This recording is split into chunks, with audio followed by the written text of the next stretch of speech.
Alors, on se retrouve aujourd'hui pour une vidéo d'organisation de planification du mois de juin. Et juste avant de commencer, j'aimerais juste vous rappeler qu'on est à la moitié de l'année.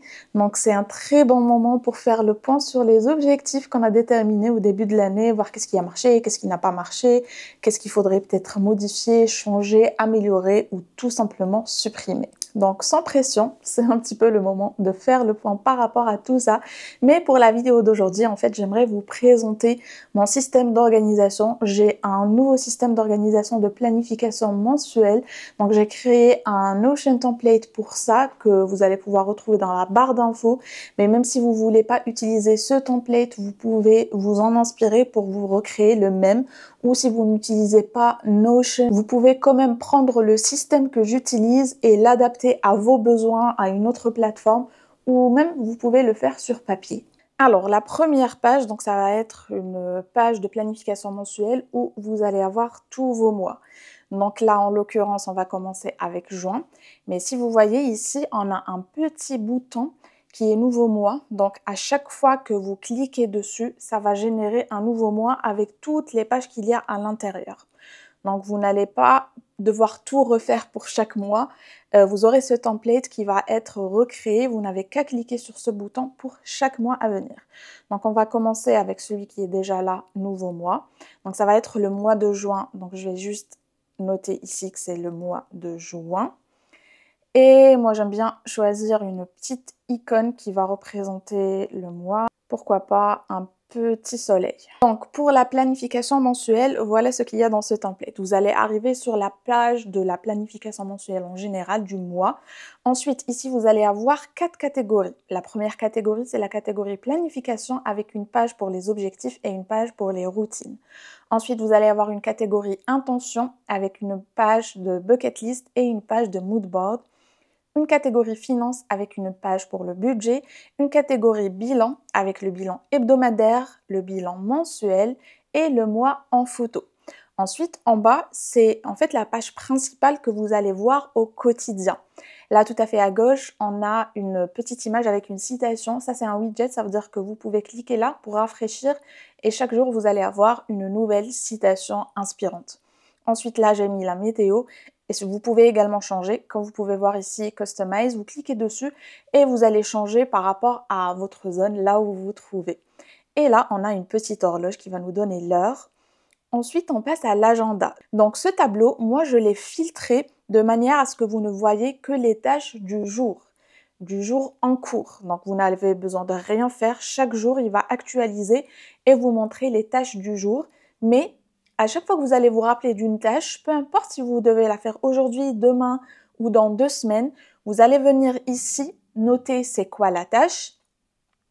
Ensuite, vous allez venir ici mettre la date, c'est quand que cette tâche doit être accomplie, le niveau de priorité, priorité élevée, moyenne ou faible, et enfin la catégorie, est-ce que c'est un truc personnel, professionnel, relationnel, etc. Et par la suite, en fait, tous les jours, vous n'allez voir ici dans cet agenda que les tâches de la journée. Après, vous pouvez rajouter d'autres filtres en cliquant ici sur les 3 points et sur filtrer. Là, vous voyez que le filtre que j'ai mis, c'est la date du jour. Vous pouvez filtrer par priorité, voir juste les éléments qui sont prioritaires et vous pouvez ajouter d'autres filtres si vous le souhaitez. Donc ça, c'est pour l'agenda quotidien. Ensuite, on a le menu. Donc là, je vous ai mis une case pour le petit déjeuner, le goûter, le dîner et le dessert que vous allez pouvoir remplir tous les jours ou remplir tous ceux de la semaine. Mais encore une fois, ce qui va s'afficher ici, c'est juste ceux de la journée. Ici à droite, on a un tracker d'habitudes. Là, je vous ai mis 4 habitudes, mais si vous souhaitez en rajouter, vous allez juste sur la droite, vous cliquez sur le petit plus et vous allez pouvoir rajouter une nouvelle habitude. Donc là, moi, j'en ai mis 4 et j'ai mis tous les jours de la semaine et à chaque fois, vous avez des cases à cocher. Donc moi, le petit nuage, je représente la méditation. Donc si j'ai médité lundi, je vais juste checker que j'ai médité. Si j'ai marché 1000 pas, je vais checker ça. Si j'ai lu mon livre, je vais checker. Et si j'ai fait mon journaling, je vais checker aussi. Les jours où je le fais pas, je check pas tout et ainsi de suite. Maintenant, on passe vraiment à la planification hebdomadaire de toute notre semaine. Moi, sincèrement, j'aime bien voir comme ça l'ensemble de ma semaine. Ça me permet d'être plus sereine, de me sentir mieux organisée. Donc là, à gauche, ce que vous avez, moi j'ai mis cette image comme exemple, mais moi j'aime bien mettre là le livre que je suis en train de lire en ce moment. Donc je vais juste chercher la couverture, la copier et la coller ici. Et ça va me donner à chaque fois l'image du livre que je suis en train de lire en ce moment. Bien entendu, en bas, on a les priorités. Donc, on commence toujours par écrire c'est quoi les 3 priorités vraiment pour notre semaine. Donc, on les note ici pour les avoir toujours en vue et donc toujours en tête. Et bien entendu, ici, on a la planification de la semaine. Donc, j'ai mis chaque journée avec une liste de tâches. Vous allez venir noter les tâches quotidiennes que vous avez à faire ici. Si vous en avez plus, vous n'avez qu'à cliquer sur Entrée et ça va vous générer une nouvelle to-do. Et là, j'ai mis juste une petite playlist Feel Good de Spotify, mais vous pouvez la remplacer. Donc, vous cliquez juste là, vous cochez Remplacer et puis vous mettez votre propre playlist si vous voulez. Et enfin, ici, on a à gauche en bas Gratitude. Donc, tous les jours, vous allez cliquer sur cette petite page de gratitude. Vous allez mettre la date d'aujourd'hui et écrire ici, pourquoi vous êtes reconnaissant, ça peut être un truc, 2 ou 3, c'est comme vous voulez. Et j'ai mis aussi ici des emojis en fait qui représentent l'humeur. Donc vous allez aussi mettre l'humeur de la journée. Donc est-ce que vous étiez triste, est-ce que vous étiez serein, content, énervé, frustré. Bref, ça vous permet comme ça à la fin du mois de voir les fluctuations d'humeur et de pouvoir en fait analyser ça par rapport à votre cycle menstruel, par rapport à ce qui s'est passé ces jours-là, etc. Je trouve ça super intéressant d'y revenir en fait par la suite. Et si on revient à notre page principale, on a enfin les événements. Donc là, j'ai mis un agenda mais avec une vue hebdomadaire. Donc cet agenda, vous pouvez le changer, c'est-à-dire voir que la journée, voir le mois ou comme moi ici, puisqu'on est en train de faire une organisation hebdomadaire, j'ai choisi de montrer juste ce qu'on a la semaine. Donc là, vous allez juste, peu importe la journée, cliquez sur le petit plus et notez en fait c'est quoi l'événement. Vous pouvez mettre un lien si vous avez besoin d'un lien pour cet événement en particulier. Si c'est avec des personnes, vous pouvez les rajouter, vous pouvez écrire les détails, mettre un lien par exemple de Maps pour savoir comment vous y rendre. Bref, vous pouvez mettre plein de détails à l'intérieur par rapport à ces événements. Et quand en fait la semaine s'est terminée, quand on entame une nouvelle semaine, tout ce que vous avez à faire, c'est de revenir là. Et comme vous voyez, c'est un menu déroulant. Donc vous allez le fermer. Comme ça, la semaine qui s'est terminée, on n'a pas besoin de la voir pour la semaine suivante. Mais elle est là si jamais on en a besoin. Et on va passer tout simplement à la semaine suivante. Vous allez ouvrir le menu déroulant suivant. Et là, ça va vous mettre en fait un nouveau template totalement vide qui ressemble exactement à la semaine précédente, mais qui est vide, que vous pouvez remplir à nouveau. Et une fois que cette semaine s'est terminée, vous avez compris, vous allez fermer et ouvrir la semaine numéro 3 et ainsi de suite jusqu'à ce que vous finissiez votre mot. Alors ça, c'est pour la page principale. Ensuite, on a, comme je vous ai dit, plusieurs catégories avec des pages à l'intérieur. Donc pour la planification, pour le mois, bien entendu, on planifie ses objectifs. Donc on a une page spéciale objectifs. Dans cette page d'objectifs, on va commencer, comme à chaque fois je vous ai dit, c'est très important en fait de déterminer quelles sont ses priorités pour les avoir toujours en vue et en tête. Donc on va noter ici quelles sont nos priorités en fait pour ce mois. Est-ce que c'est notre santé? Est-ce que c'est notre famille? Est-ce que c'est un projet sur lequel on travaille? Parce que nos priorités peuvent changer d'un mois à l'autre. Ensuite, là, à titre d'exemple, je vous ai mis 4 objectifs. Vous pouvez en mettre plus ou moins, c'est comme vous voulez. Vous cliquez là sur Nouvelle page et vous allez pouvoir en rajouter d'autres. Mais en fait, ce que j'ai fait, c'est que là, vous avez une vue en galerie de vos objectifs. Et là, en bas, vous avez un tableau avec toutes les tâches que vous devez faire en lien avec ces objectifs. Parce que comme je vous le dis à chaque fois, si on a un objectif mais on n'a pas en fait un plan d'action, ça ne sert à rien. Et ce qui se passe, c'est que ce tableau-là, il y a une relation avec ce tableau de tâches et le tableau de tâches va créer une agrégation avec ce tableau d'objectifs. Alors, si vous n'êtes pas familier avec Notion, vous comprenez peut-être pas du tout de quoi je parle, mais pour vous la faire simple, je vous montre avec un exemple. Par exemple, là, on a notre objectif du mois, c'est de lire 3 livres. Donc logiquement, les tâches, ce serait de lire le livre numéro 1, livre numéro 2 et livre numéro 3. Ok, donc on a ces tâches-là. Là, vous pouvez mettre l'état. Vous êtes à quel état? Par exemple, pas commencé, en cours ou terminé. Vous pouvez mettre l'état de toutes les tâches. Et Là, vous allez venir noter, en fait, ces tâches, elles font partie de quel objectif? Donc là, comme vous avez vu, j'ai mis, ça fait partie de l'objectif lire 3 livres. Maintenant, j'ai lu le premier livre, je l'ai coché. J'ai lu le deuxième livre, je l'ai coché. Ce qui va se passer, c'est que ici, dans notre objectif, ça va s'actualiser. Comme vous pouvez le voir, on va voir le taux d'avancement de notre objectif. Là, comme j'ai lu 2 livres sur 3, ça veut dire que par rapport à mon objectif, je suis à 66,67% de l'accomplissement de mon objectif final. Ça sera la même chose, par exemple, avec cet objectif-là qui est faire le trajet maison-boulot en vélo. Donc, pour faire ça, j'ai mis un plan d'action. La première tâche, ce sera de faire un essai pendant le week-end où ça sera plus tranquille, où j'aurai plus de temps. Et du coup, si je coche ça, qui est faire l'essai d'abord avant de le faire vraiment, il faudrait bien sûr le lier à l'objectif. Donc là, cette tâche, elle est liée à l'objectif faire le trajet. Donc on a 2 tâches pour cet objectif en particulier. Donc si le week-end est arrivé, c'est bon, j'ai fait cette tâche, je l'ai accomplie, je vais cocher. Ce qui se passe, c'est que l'avancement de mon objectif va changer. Donc comme vous pouvez le voir, maintenant je peux voir que je suis à 50% de l'accomplissement de mon objectif, étant donné que j'ai fait une des 2 tâches qu'il fallait faire par rapport à cet objectif. Et du coup, vous allez faire la même chose pour tous les objectifs. Vous allez déterminer des tâches. Juste ici, introduire à quel objectif elles correspondent. Et par la suite, à chaque fois que vous allez cocher une tâche qui est faite, ça va vous montrer en fait où vous en êtes en pourcentage par rapport à cet objectif. Et moi, je trouve que cette représentation visuelle, en fait, de l'avancée de mon objectif, ça m'aide énormément parce que mes objectifs, j'essaie de venir les voir chaque semaine. Donc à chaque fin de semaine, quand je vais faire ma planification hebdomadaire, je reviens pour voir mes objectifs, pour voir en fait quelles sont les tâches que je pourrais faire cette semaine par rapport à certains objectifs, mais aussi de voir en fait où est-ce que j'en suis par rapport à certains objectifs. Est-ce que j'en suis à la moitié? Est-ce que j'ai bien avancé? Est-ce que je n'ai pas du tout commencé? Donc ça permet vraiment d'avoir une idée très concrète de où est-ce qu'on en est par rapport à nos objectifs. Et bien entendu, j'ai mis ici un calendrier. Donc vous allez pouvoir noter tous les événements du mois, tous les rendez-vous que vous avez. Et comme je vous le dis à chaque fois, vous pouvez mettre plein de détails, des liens, des informations, un itinéraire. Vous pouvez mettre ce que vous voulez à l'intérieur, tous les détails qui sont en rapport avec cet événement ou ce rendez-vous. Maintenant, on passe à la seconde page de la planification qui est la page des routines.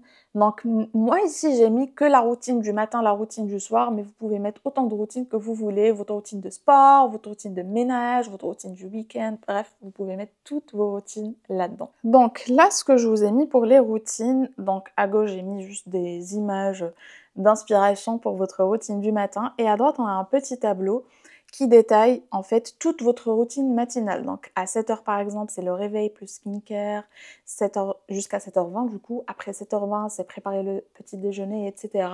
Donc vous pouvez comme ça décortiquer votre routine matinale que vous voulez avoir ce mois-ci par heure en fait le matin. Donc vous mettez là ce que vous voulez. Moi j'ai mis ce que je fais moi, mais vous faites ce que vous voulez. Ensuite, j'ai mis une petite playlist matinale qui s'appelle Morning Coffee. Encore une fois que vous pouvez changer, donc à chaque fois vous pouvez cliquer ici et remplacer, que ce soit pour les playlists, pour les images, c'est pareil.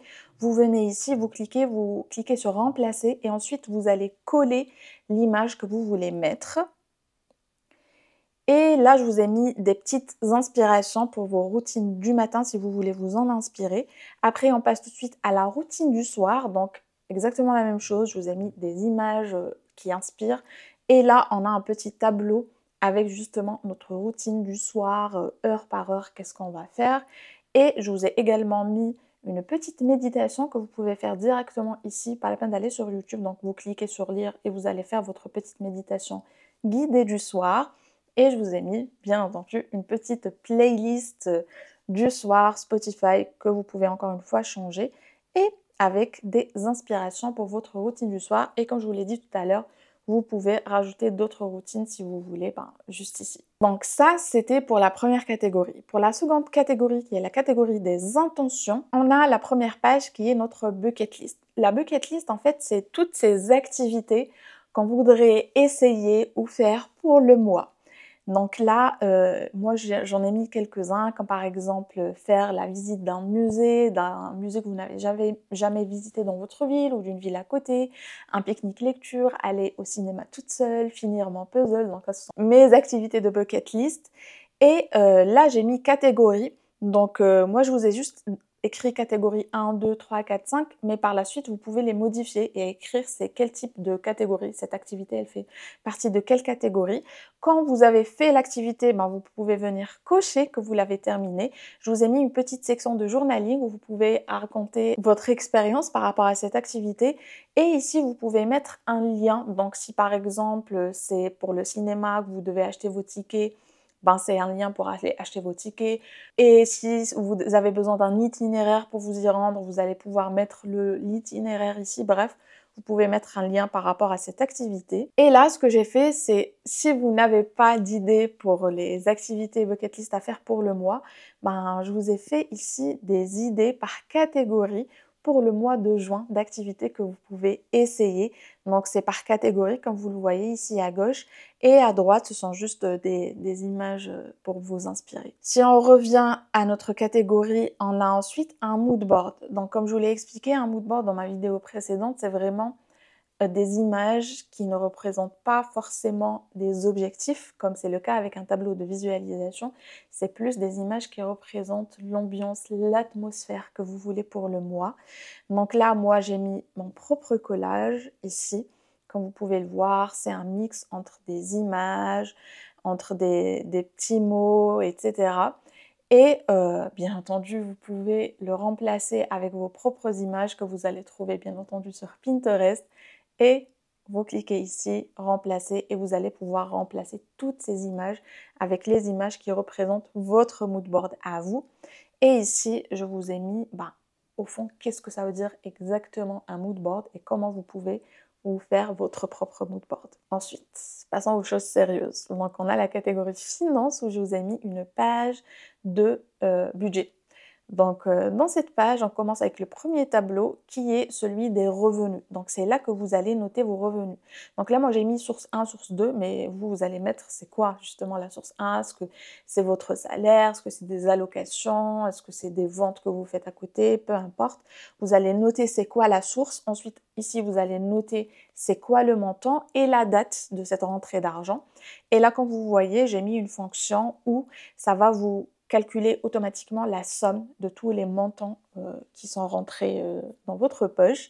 Par la suite, on a un petit tableau pour l'épargne, donc toujours la source, d'où est-ce qu'on a pris ça, est-ce que c'est de notre salaire, est-ce que c'est de nos allocations, peu importe. Le montant que vous avez prévu, donc là vous le mettez dès le début, le montant prévu à mettre de côté en épargne, et vous mettez ici le montant réel. Et encore une fois, j'ai mis une fonction pour calculer, additionner en fait la somme de ces montants. Et là, on va passer en fait aux catégories. Donc pour le budget, moi ce que j'aime bien faire, c'est avoir des catégories pour avoir vraiment une vue d'ensemble sur où va mon argent et si ça correspond à mon budget. Et en bas ici, on a un tableau avec les transactions. Donc je vous explique.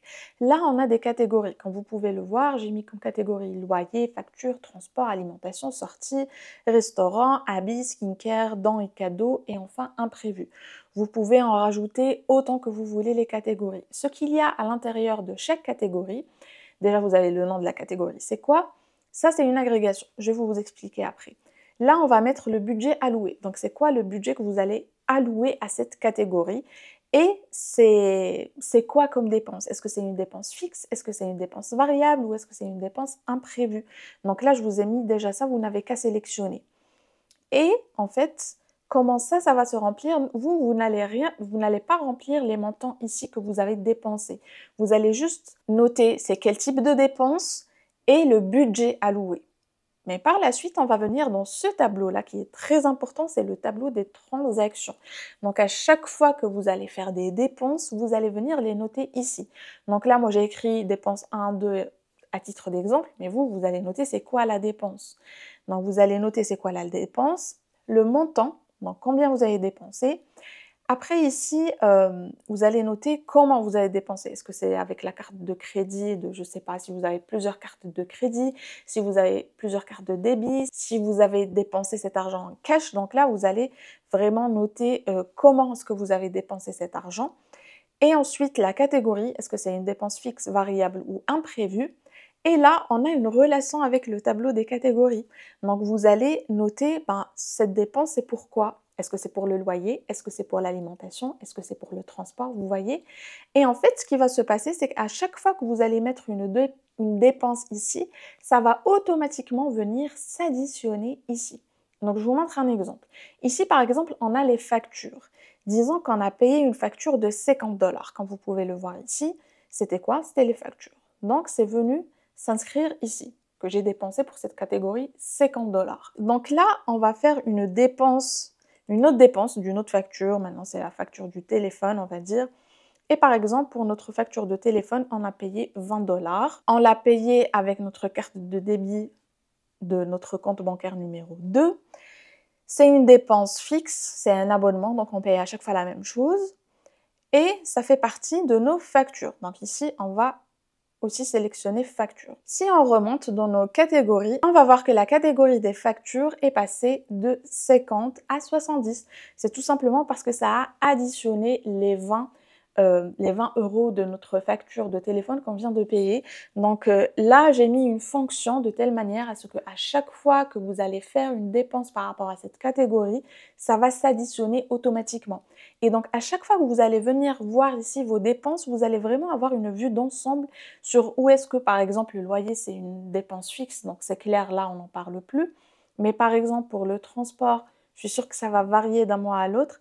Donc là, vous allez voir où est-ce que vous en êtes par rapport au transport. Par exemple, vous vous dites, là, je suis à 23 €. On est à la moitié du mois. Et par exemple, moi, mon budget alloué pour cette catégorie, d'ailleurs, on va le mettre tout de suite. Mon budget alloué pour cette catégorie, c'est 50 € par mois. Et donc là, je peux voir que mon budget alloué, c'est 50 €. Et moi, j'en suis à 23. Mais on est à la moitié du mois, donc ça va. Je suis bon par rapport à cette catégorie-là. Et c'est la même chose pour toutes les catégories. Et après, par exemple, surtout pour les catégories où on peut faire attention, quand par exemple les restaurants, si j'ai un budget alloué de 100 € par mois et je vois que je suis déjà à 80 € alors qu'on est à la première semaine du mois, là, je peux me dire, ok, n'exagère pas avec les restaurants parce que là, sinon, on va dépasser notre budget. Donc moi, je trouve que c'est très intéressant de voir combien on dépense par rapport à chaque catégorie. Comme je vous ai dit, vous n'avez pas à faire les calculs se font automatiquement. J'ai intégré des fonctions et là aussi, vous avez la somme totale de toutes vos dépenses.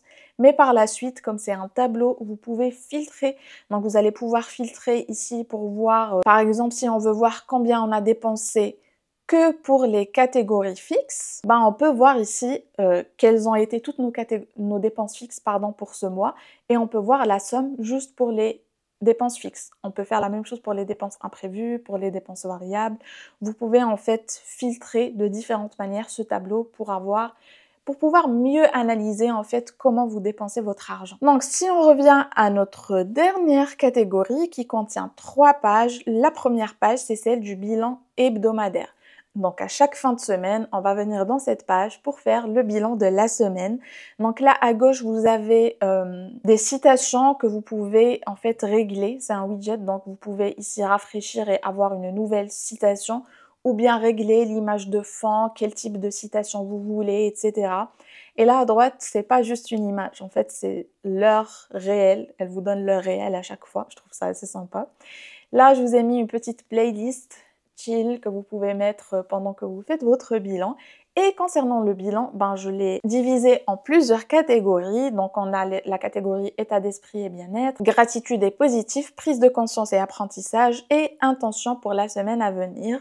Je vous ai mis plein de questions. Vous n'êtes pas obligé de les faire toutes à chaque fin de semaine. En fait, vous choisissez celles qui vous parlent ou si vous voulez les faire toutes, faites-les toutes.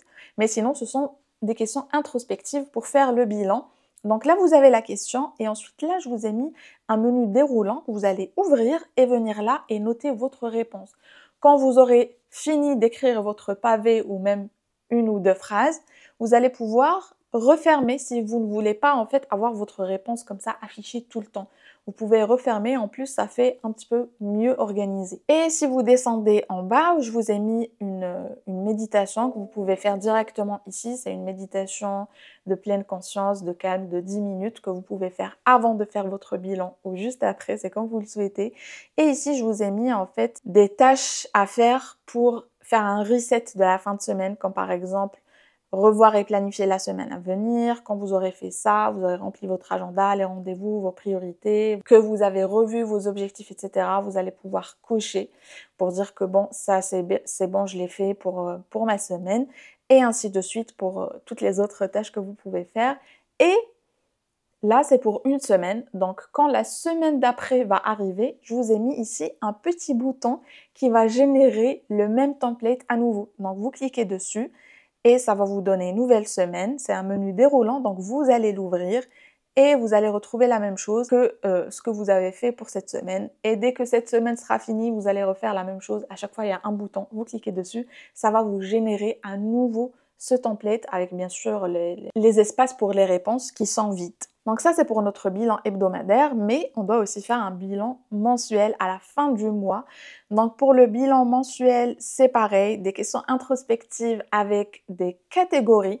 Donc comme vous pouvez le voir ici, c'est objectif accomplissement, planification du mois suivant, gestion du temps et productivité, bien-être et émotion, développement personnel et apprentissage, finances et gestion, et enfin relations et réseautage. Donc à chaque fois, vous avez des questions introspectives, vous choisissez celle qui vous parle le plus.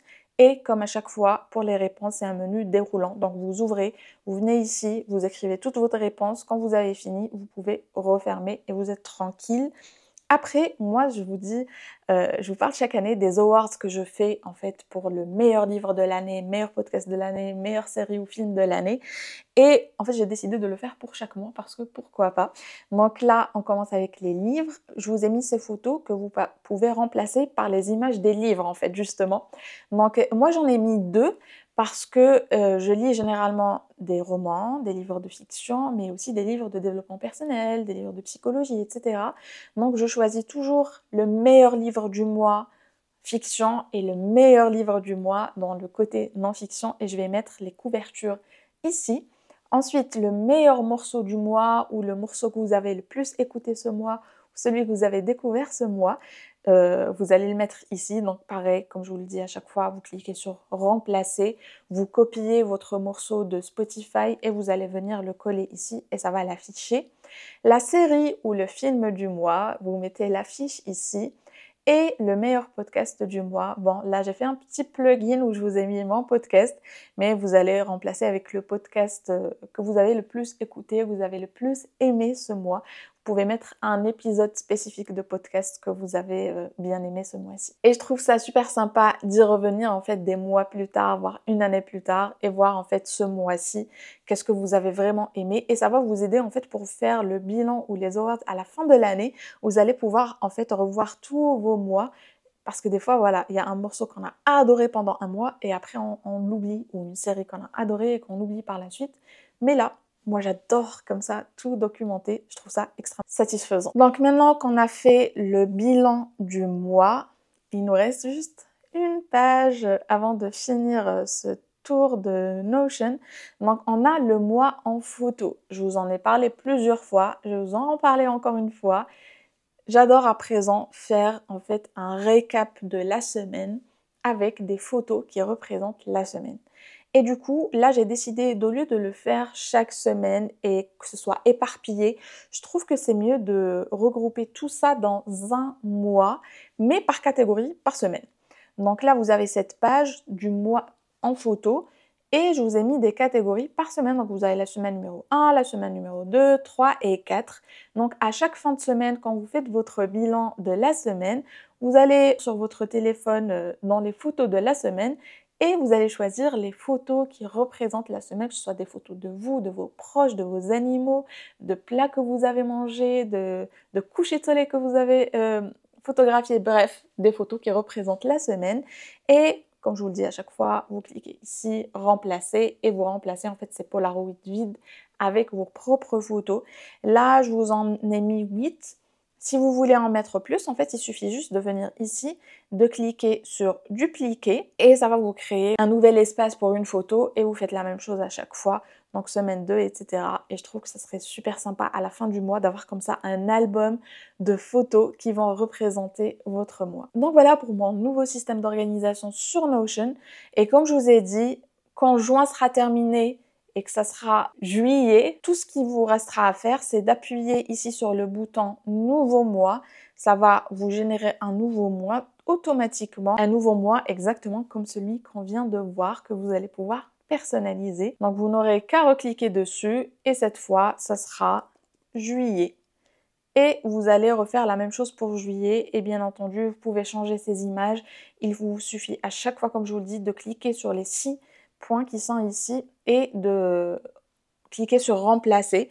Donc vous pouvez charger une image qui se trouve sur votre ordinateur ou vous pouvez mettre un lien d'une image que vous trouvez sur Pinterest ou sur Google Images, peu importe où vous la trouvez. Vous cliquez sur l'image.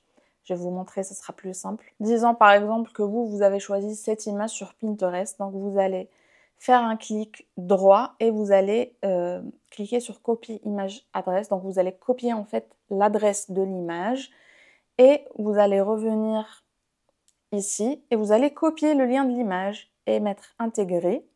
Et vous allez avoir l'image que vous avez choisie. Vous pouvez faire ça avec toutes les images qui sont ici, même les couvertures. Il suffit de cliquer sur modifier l'image de la couverture, de choisir en fait celle qui existe déjà ici ou de mettre un lien. Et ici, vous pouvez rajouter des icônes, les changer, en fait, faire ce que vous voulez. Donc, j'espère que ça vous a inspiré pour faire votre planification du mois de juin. Si vous voulez vous procurer ce template, je vous laisse le lien dans la barre d'infos. J'espère que cette vidéo vous a plu, qu'elle vous aura motivé à planifier votre mois de juin, à refaire le point, en fait, sur vos objectifs de l'année 2025. Et nous, on se retrouve la semaine prochaine pour une nouvelle vidéo.